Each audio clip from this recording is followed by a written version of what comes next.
Hey guys, Johnny Avanti here. Welcome back to another video. And today we have a scorching day. It's about 97 degrees out, but luckily we have these nice clouds, a nice breeze, keeping us cool, but it's still hot and it does feel good. But what we're gonna be talking about today is this really nice 2020 Ford Ranger. We're gonna take a look at it, see what I like about it and what I think they could have improved on it, and some of the features that really make this truck stand out above the rest. So stay tuned.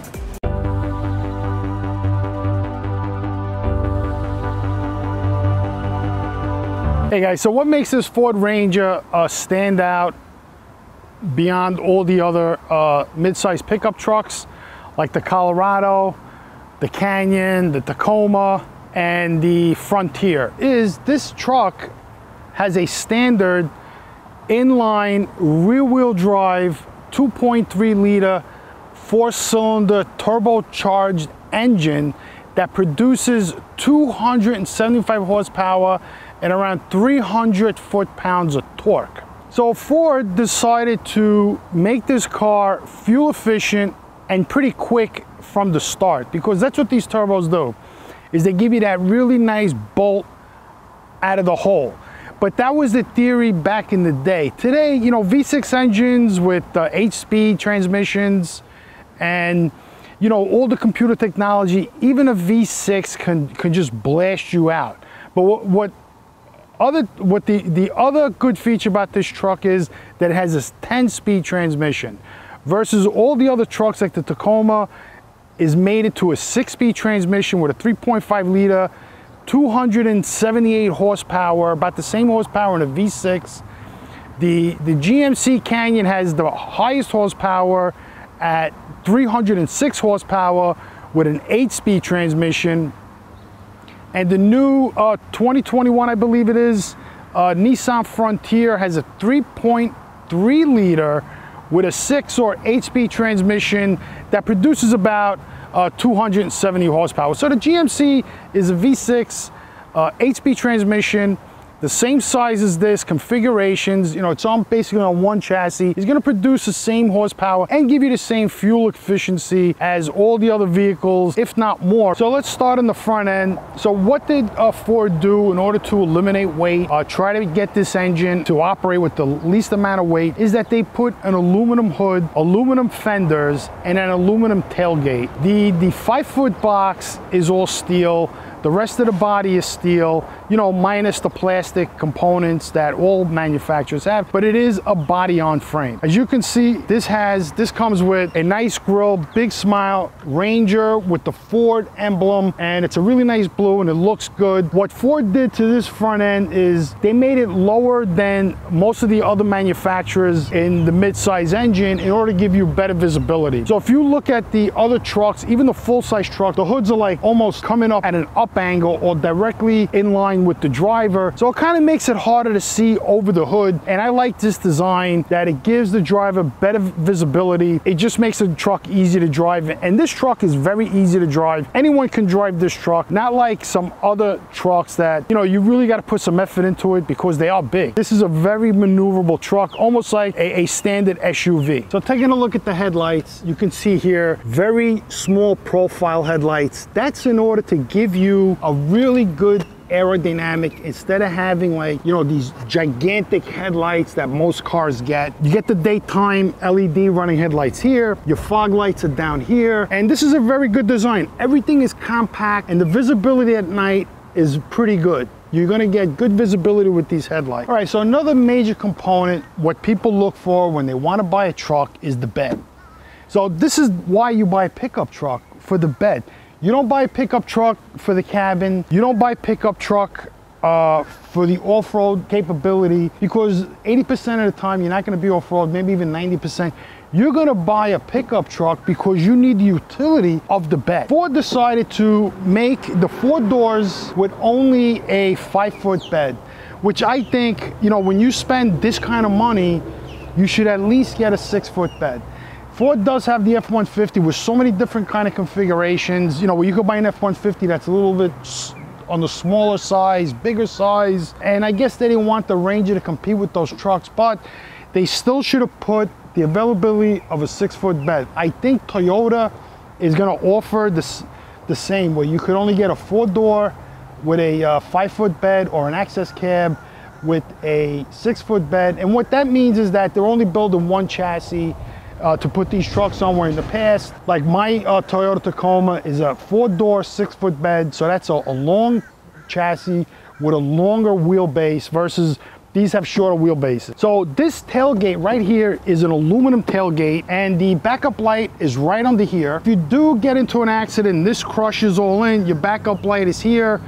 This is all aluminum. This is going to be a very expensive option to replace, being that it's aluminum, because, you know, a lot of body shops aren't able to fix aluminum like they can the steel, like the rest of the bed is. So the rest of the bed is all steel.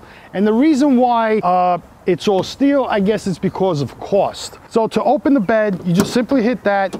This bed does not come with a soft open tailgate, like, you know, like that. It just opens up and it slams down. You got to lift it up, and it's not that, you know, lightweight. It's a typical weight of a tailgate of this size truck. You got to close it, and once again, it doesn't have a soft opening. All right, so let's take a look at the rear bumper. As you can notice, this Ranger does not come with a rear hitch. There is no hitch on this truck. So what you would have to do is you would have to go out, buy a hitch and install it yourself, or what Ford does is they give you a bumper hitch, and this bumper hitch allows you to put a ball on here, and you can put a trailer on top of here and tow with this bumper. Now, I'm not sure if the tow rating, which I think is like 7,000 pounds, is with this bumper. I'm not sure, but this truck can tow 7,000 pounds. It has like a 1,500 pound payload. So, I mean, if you were gonna tow a huge boat or a big trailer, I'm not sure if you could do with this bumper. You might have to install a rear trailer hitch. So looking at the chassis, you can see the bed is sitting right on top of the chassis. That proves that it's a body on frame. So taking a look at the fender, this part here is plastic. So if any debris comes up, it doesn't chip at this, causing this to rust out. That's what happens. A lot of these beds don't have any protection on the wheel well here, and the tire throws up sand and all kinds of stuff, rocks, chips away the paint, and this all rots out. So by having like a piece of plastic like this, or a protective cover on the fender itself, on the wheel well, you'll prevent any rust from starting. So here's the fuel cap. The fuel cap is plastic, and you don't need there is no cap. You just put the nozzle in there, and the water and the fuel flows in, which is good. I mean, this way you don't have to take the cap off, put it over here, lose the cap, whatever. This is a fail safe, but you know, we still don't know how well these hold up over time. If it's just easy enough just to change the fuel cap if it gets old. You know, if this thing gets old and stops producing pressure, you may have to replace this whole nozzle, which is going to be an expensive repair. So I'm not sure if this locks when the doors are locked. Let's try it. Okay, so here's the key. We're going to lock the doors. Let's see if this opens. Okay, so the doors are locked, and this does not have any way of opening, of locking it like other cars. Like in my car, I have a Lexus that once you close the cap and you lock the doors, this locks. So this is always going to be open, but I'm not sure if this is easy to go in there and siphon gas, or anybody can come along and just put something in your fuel tank and ruin your day. So the nice thing Ford did was put on these really nice mirrors that are power fold-in. So you can manually fold them in, or there's a button inside that you can press and they fold in on its own. So let's check that out. And the power mirror adjustment is right here. So you have your power windows and locks, the handle to open and close the door. You have a speaker up here, and you have your power window controls and child safety lock. You have those big compartments down at the bottom. So you ask yourself, what's the most important thing that a manufacturer should put in a vehicle, any vehicle? And in my opinion, it's the seat. I think the most critical part of any car should be the driver's seat, because the driver will be sitting in this, if they lease it, for 2, 3, 4 years, you know, perhaps 40, 50,000 miles. If they buy it, they can drive this thing into the millions of miles, right? You know, depending on the maintenance. I'm sure this truck can do 1,000,000 miles. So what does these manufacturers need to do? They need to build a car around the most durable, comfortable seat possible. And I think Ford is kind of 80% on this seat. I mean, they did a really good job with the seat height, the softness of the seat, and the adjustability. Let's take a look at that seat. So when you want to get in the car, you don't have like a handle so you can grab to pull yourself up, because this is a pretty high truck. So if you're like older, or you have, you know, elderly parents and they want to drive it, it's going to be hard for them to get in. So what they have to do is you have to grab the steering wheel. So you constantly, over time, you're putting a lot of stress on the steering wheel.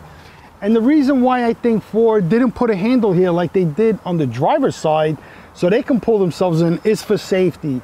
You know, the small overlap impact crash test, a lot of the dummies in that small test tend to hit their head on the A-pillar here, and the car fails. So they just decided to eliminate it, and perhaps they reinforced the steering wheel so you can grab it, and over time the steering wheel won't come loose and you're gonna have to make a repair. So let's see what it's like getting in.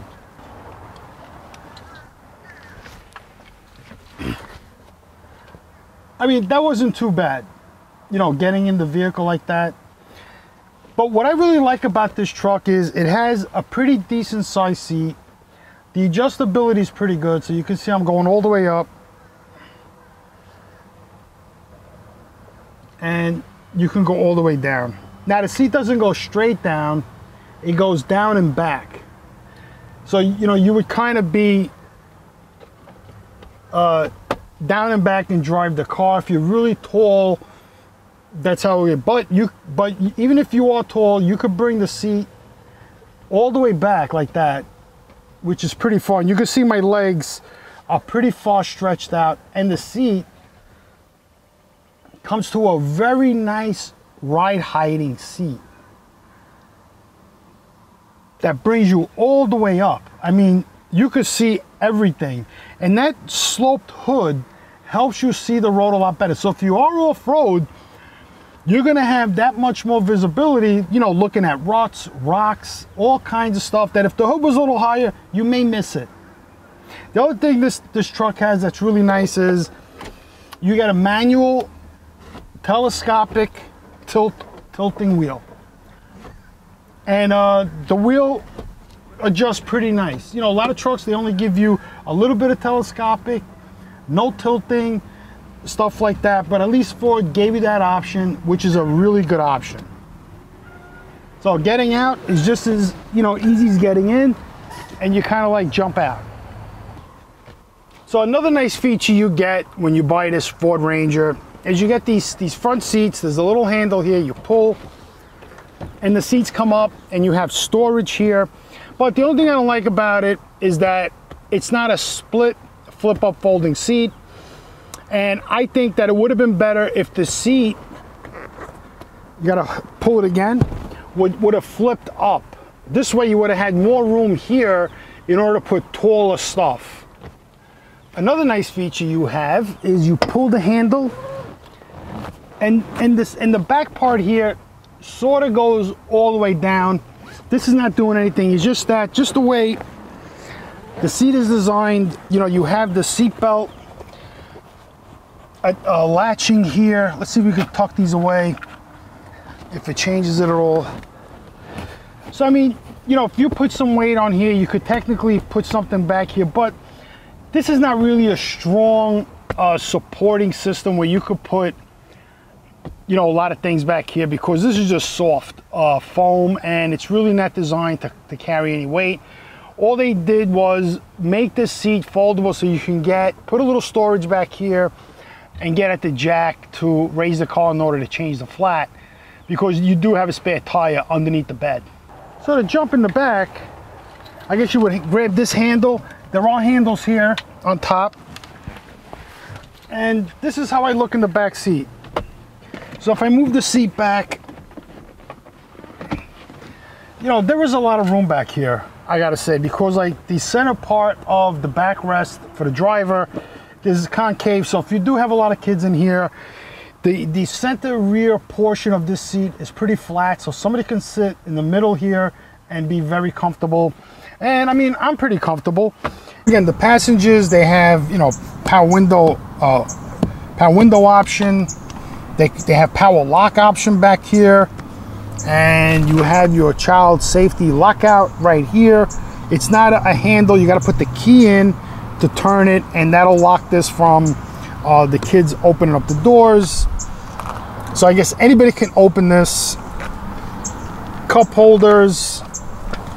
You have a side impact airbag here for the driver, for the passenger. You have a nice compartment here, and it's on both sides. Usually a lot of manufacturers are just giving you one and they're eliminating that.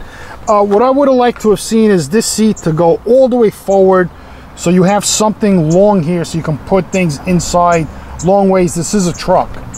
And back here you have no air conditioning vents for the passengers in this model. Maybe in another model you have it. Usually that's why they reserve this compartment here.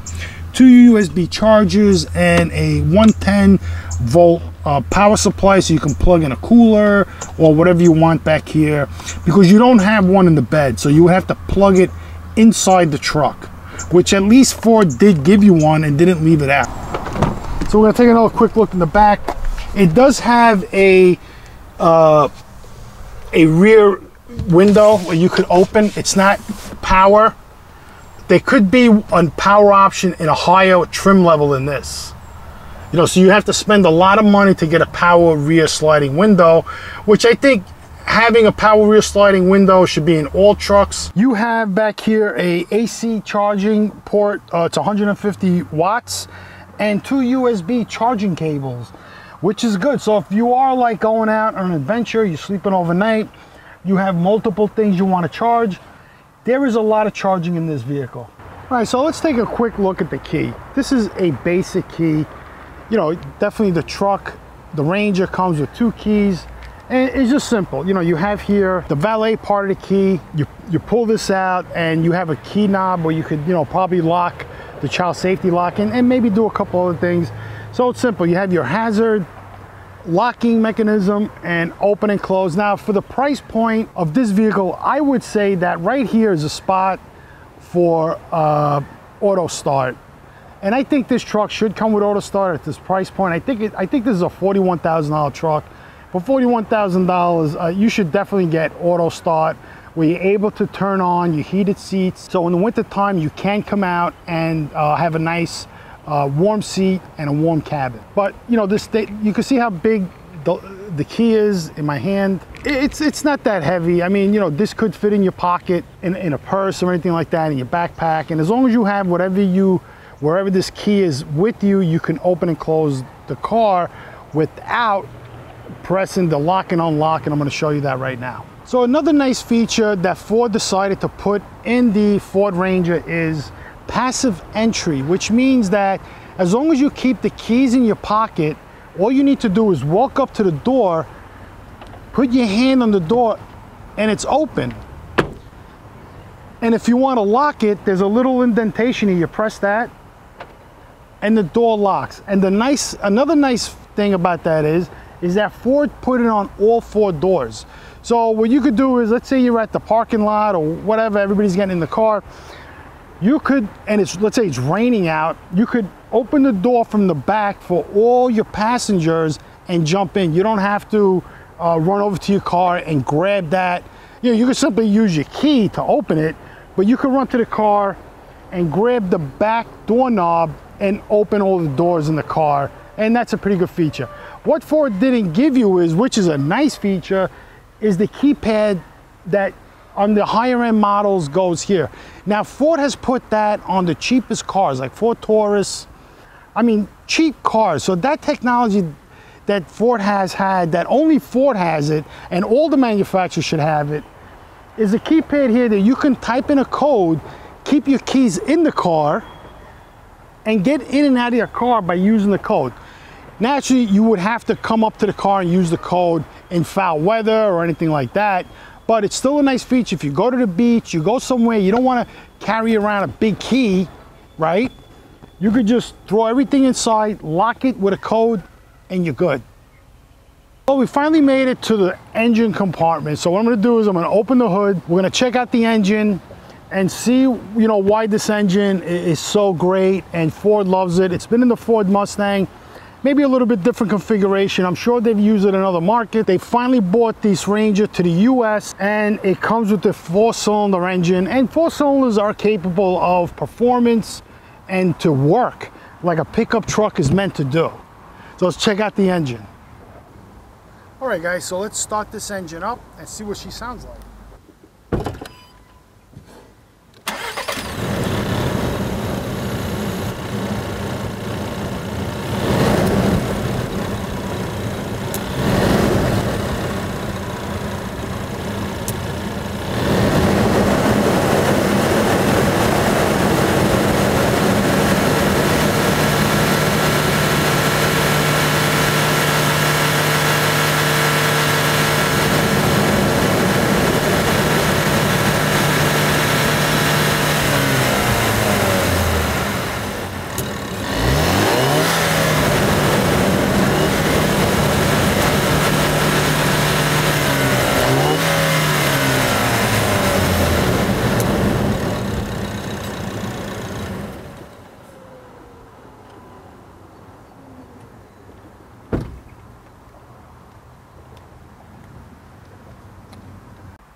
So let's take a look at the interior. And one of the big features is that Ford, their 4-wheel drive selection here. So you have 2-wheel drive, 4 high and 4 low. So all you need to do is just turn these knobs. And as you turn the knobs, these light up orange, which indicates, you know, what gear you're in. So technically, pretty much everybody's gonna drive this vehicle in 2 high.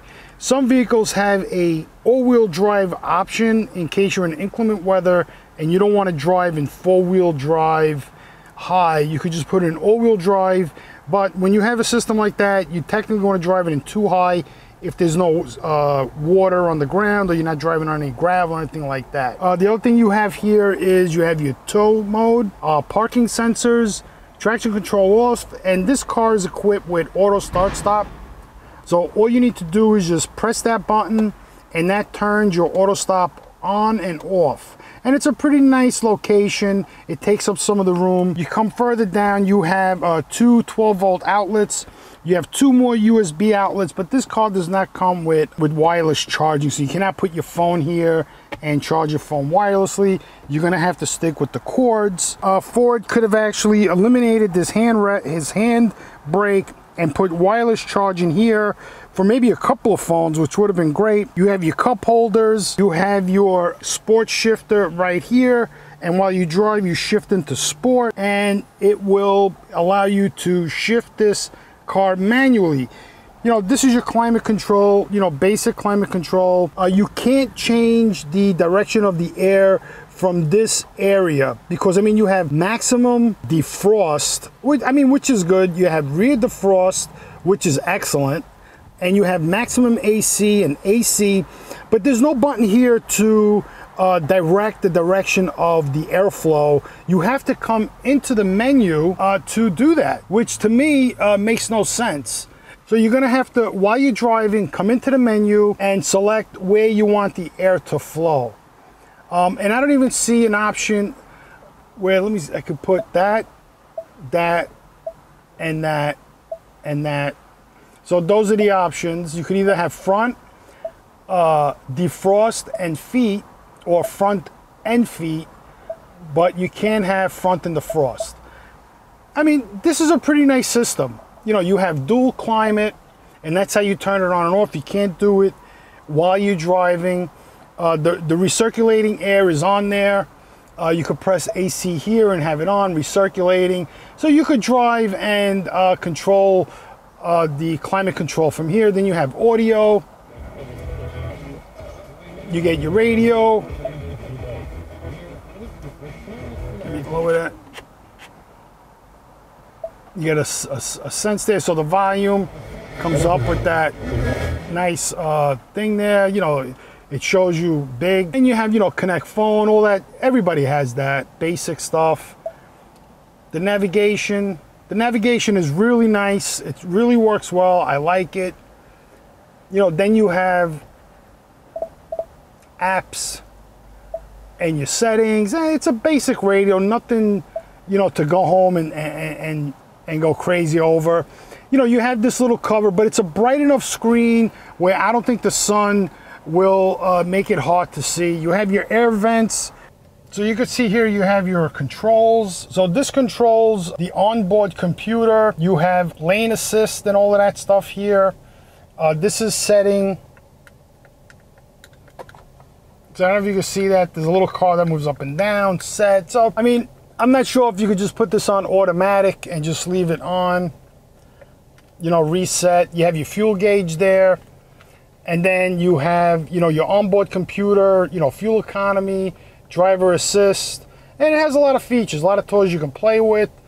And then on this side, you have, for this control here, you have your answer phone, talk to the computer, to the GPS, volume, and this just controls that feature there. You can go from phone to navigation and entertainment, which is pretty nice. And there's no tachometer in here, but it's a really nice dashboard, and I like it. You have a spot here for a speaker, but there's no speaker in this model or subwoofer. You know, you have this little shelf here, compartment. It would have been nice if there was a cover or a way where you could do wireless charging here, or something where you can mount something on here, but it's got these ridges, so you really can't put a suction cup and drive around like that. So over here it says Ranger, your glove compartment, and the passenger seat is the same exact seat as the driver's seat. It's very comfortable. You have the same features, and there is that handle that the passenger gets. You have nice vanity mirrors with lights. You know, that's your backup mirror. It's pretty cool. You have that. LED lights, which is nice. And it's a really nice car. I would have liked the heated seats to be joined with a heated steering wheel and possibly cooled seats, because today we don't really need power seats. I would rather have heated and cooled seats and a heated steering wheel than the expense of 2 power seats. I mean, people can simply do a manual height adjustment and move the seat, and that's it. And people rarely even touch their seat after the seat was adjusted to fit their height. So I think for now on, Ford, get rid of the power seats, give people heated and cool seats, because these seats are a little hot. They tend to make your butt sweat, and give people a heated steering wheel, because that's what a cold weather package is, not just heated seats. A heated steering wheel, they're very cheap today to put in. It's not like an expensive item like back in the day where it was probably hard to put in a heated steering wheel, but a heated and cool seat is definitely a must. So let's take this baby out for a test drive. All right, guys, so I'm in the Ranger, and you know, I'm pretty comfortable. Cars and drive. And I mean, how does the Ranger drive? The Ranger drives like a pretty nimble car. I mean, it just takes no effort to get this truck to roll. You know, I'm going over some gravel now.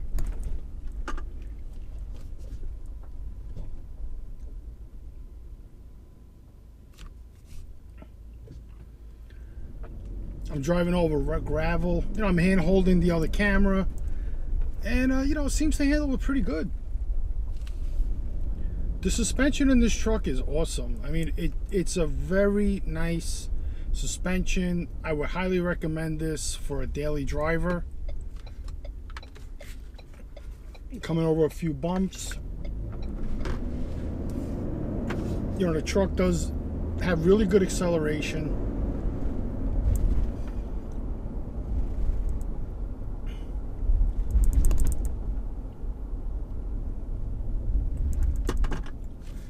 The brakes are pretty good. I mean, it's basically, you know, a modern day truck where, you know, it has all the modern conveniences, all the safety features. It has good brakes, a 10-speed transmission, which is pretty cool. Not that many, cars at this price range or this style of truck, comes with a 10-speed transmission. Oops, dead end. See if I can come out this way. And I'm just driving around town.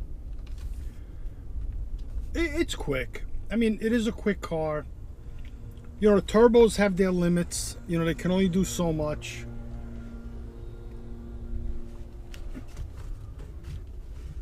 And, when you do buy a car with a turbo, you are getting more parts. I mean, you are like in the market of more things to go wrong, not like a naturally aspirated engine.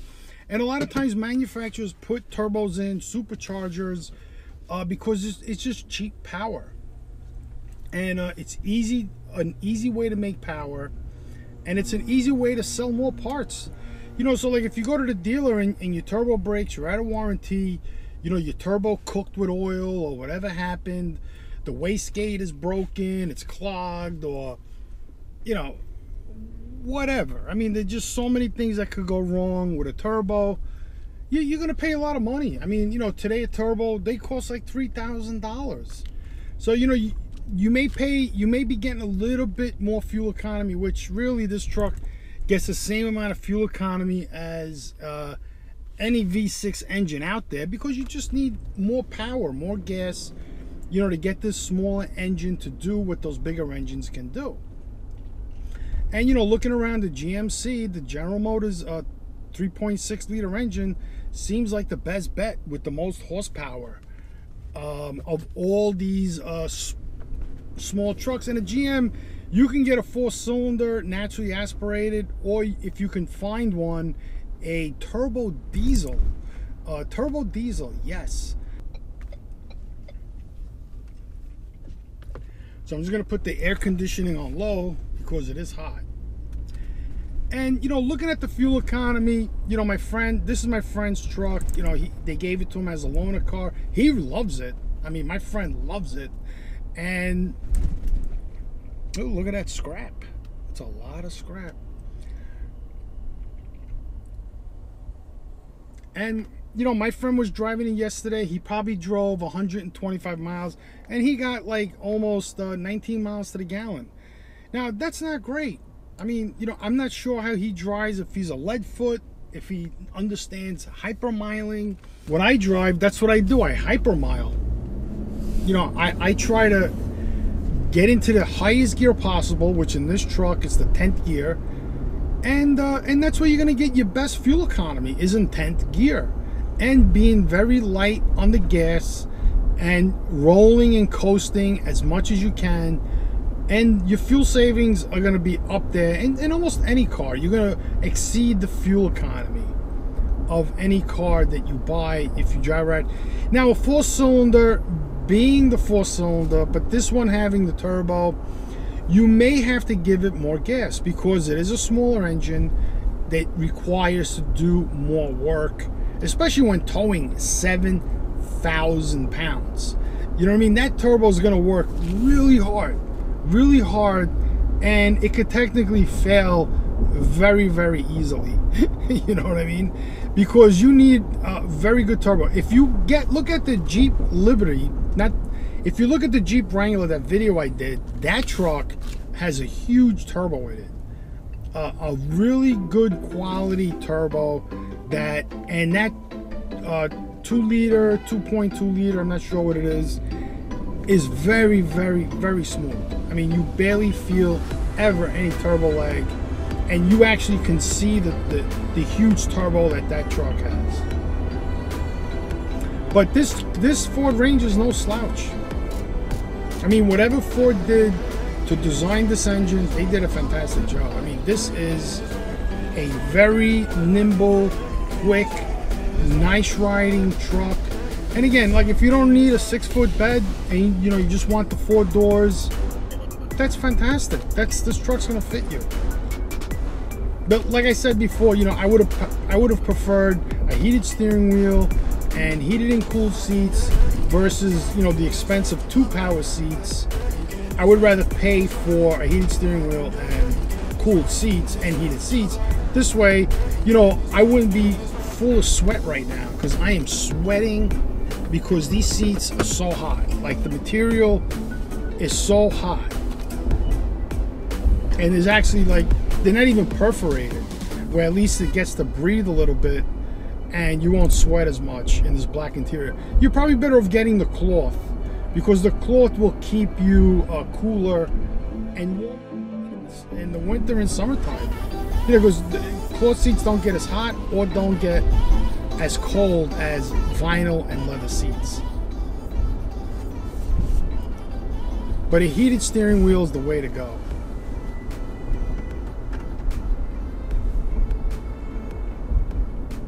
So if there's anything I missed, I mean, it is so hot out.